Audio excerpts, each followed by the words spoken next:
अस्सलामुअलैकुम। उम्मीद है आप खैरियत से होंगे। क्लास 7 एक्सरसाइज 2.7 क्वेश्चन नंबर 1 है हमारे पास। Factorize the following that is की तजज़ीह करें। हमारे पास ये इक्वेशंस मुसावात दी हुई है, हमने इनकी क्या करनी है, फैक्टराइजेशन करनी है, तजज़ीह करनी है। तजज़ीह हम कैसे करते हैं, मतलब इनमें से जो कॉमन होगा वो बाहर निकाल लेंगे या इनके हम जोड़े बना लेंगे, इनके फैक्टर बना लेंगे, इनकी तजज़ीह कर लेंगे। अब क्वेश्चन नंबर फर्स्ट है हमारे पास। यहाँ से देखें अब कौन सा ऐसा नंबर है जो 6 पे भी डिवाइड हो रहा और 14 पे भी डिवाइड हो रहा। 2, यहाँ से 2 कॉमन ले लेते हैं हम। अब 2 जब कॉमन लेंगे मतलब 2 जो बाहर लेंगे वो 6 पे डिवाइड होगा। 2 3 का 6। अब यहाँ पे देखें y इसमें भी है इसमें भी है, तो y भी हम कॉमन ले लेते हैं, तो यहाँ पे अकेला 3x बन जाएगा। अब 2 को 14 पे डिवाइड करें तो 7 बन जाएगा। y हमारे पास बाहर आ गया, तो यहाँ पे अकेला z बनेगा।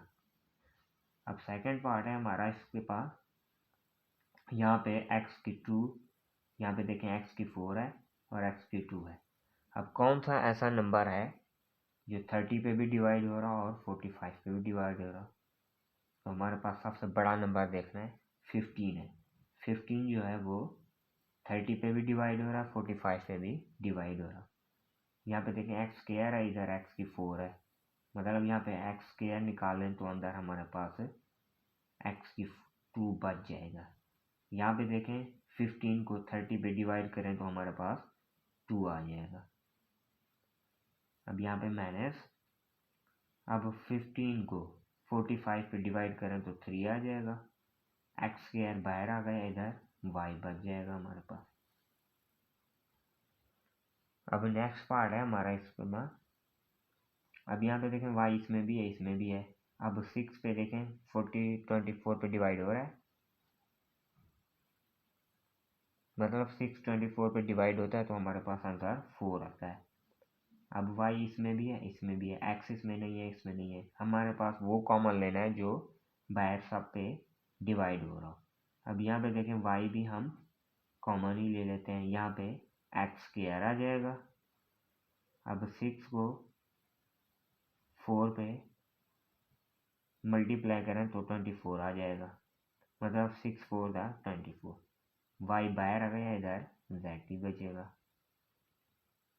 नेक्स्ट पार्ट है हमारे पास 4। अब देखें तीनों में कौन सा कॉमन आ रहा है, मतलब कौन सा ऐसा नंबर है जो इन 3 पे डिवाइड हो रहा है। अब एक तो 7 है हमारे पास, ठीक है, मतलब x इसमें भी है x इसमें भी है इसमें भी है, मतलब इसमें सिंगल है इसमें x की 2 है। अगर x की 4 लेते हैं तो इसमें x2 है, बाहर कॉमन नहीं आएगा। यहाँ पे सिंगल x है तो इसमें से कॉमन नहीं आएगा। तीनों में देखना है जो कॉमन आ रहा हो। अब x है तो यहाँ पे x कॉमन ले लेते हैं, यहाँ पे देखें x की 3 आ जाएगा। यहाँ पे 7 2 दा 14, x पे डिवाइड करें तो x, ठीक है। अब y वैसे का वैसे, और यहाँ से हमारे पास क्या कॉमन आएगा, 7 3, x बाहर आ गया, y 3 आ जाएगा।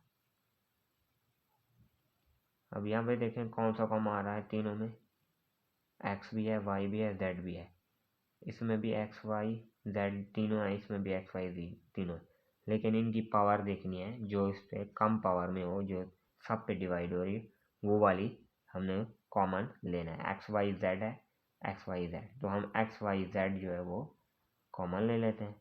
यहाँ पे x y z आ गया और यहाँ पे x y बाहर आ गया, z दो है तो इधर z एक ही बचेगा। अब यहाँ पे x y z बाहर कॉमन लिया है तो इधर 1 ही बचेगा। अब यहाँ पे देखें इनमें तीनों में कौन सा कॉमन आ रहा है, तीनों में कौन सा कॉमन आ रहा है, 5 तो आ रहा है, ठीक है। 5 1 5 5 2 10 5 3 15, x की 4 इसमें है, इसमें एक्स की 5 है, एक्स की 3 इसमें है, तो सबसे जो कम है वो कॉमन लेना है। एक्स की 3 इसमें, मतलब वो वाली एक्स की पावर हमने कॉमन लेनी है जो तीनों में कम हो या तीनों पे डिवाइड होती रही। अब इस पे डिवाइड करेंगे तो इसकी पावर 2 बच जाएगी, 5 2 10। अब यहाँ पे एक्स की 4 है तो यहाँ पे एक्स की 3 बाहर आ गया, इधर अकेला एक्स बचेगा, 5 3 एक्स की 3 बाहर आ गया। अब यहाँ पे देखें, इसको भी ऐसे सॉल्व करेंगे, A B C A B C A B C, मतलब 8 इसमें 2 इस पे डिवाइड हो रहा है, इस पे भी हो रहा है, लेकिन यहाँ पे 2 नहीं है तो 2 बाहर कॉमन नहीं लेंगे, हम ए बी सी ही कॉमन ले लेते हैं। यहाँ पे 8 बचेगा, ए की 2 बी की 2, सी बाहर आ गया, यहाँ पे ए 3 है तो ए की 2 बच जाएगा।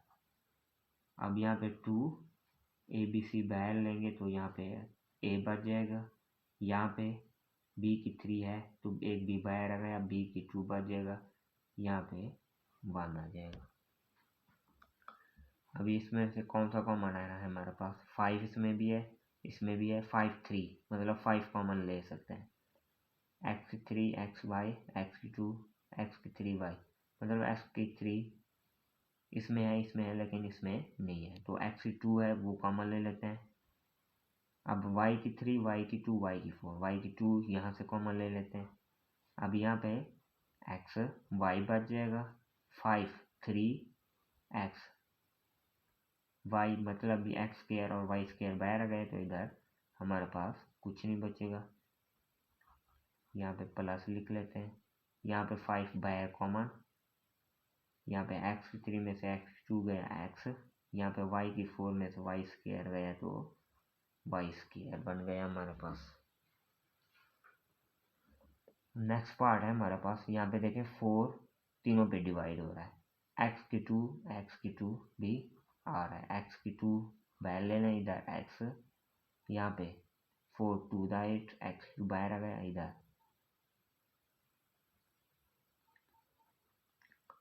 y बच जाएगा हमारे पास 4 3 y।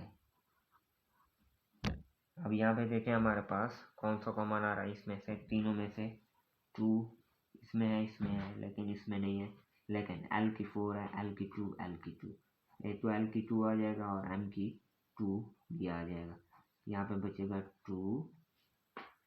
और यहाँ पे l की 4 है, l की 2 बाहर आ गए, l स्क्वायर, यहाँ पे m स्क्वायर बाहर आ गया, इधर भी m स्क्वायर, यहाँ पे 5 l स्क्वायर बाहर आ गया, इधर m की 2 भी बाहर आ गया, इधर अकेला m ही बचेगा, यहाँ पे l स्क्वायर m स्क्वायर बाहर आ गया, इधर 2 ही बचेगा। अब यहाँ पे देखें एक्स की 2 बाहर कॉमन ले लेते हैं, इसमें एक्स की 4 है तो एक्स की 2 बाहर आ सकता है, इसमें भी एक्स की 2 बाहर आ सकता है। वाई की 3 देखें, इसमें से बाहर आ सकता है, इसमें से भी बाहर कॉमन आ सकता है, यहाँ पे वाई की 2, यहाँ पे एक्स की 2 बाहर आ गया, एक्स स्क्वायर, यहाँ पे वाई की 3 बाहर तो वाई, एक्स की 2 यहाँ पे 1 आ जाएगा। अब यहाँ पे है हमारे पास 9 2 18 9 3 27, ठीक है, यहाँ पे 9 है, 9 1 द 9 9 2 द 18 9 3 द 27, यहाँ पे 9 और पी स्क्वायर, यहाँ पे पी क्यू बाहर ले लें, यहाँ पे पी क्यू, यहाँ पे 9 2 द 18, अब 9 3 द 18, यहाँ पे पी क्यू बाहर आ गया तो पी स्क्वायर और क्यू स्क्वायर आ जाएगा।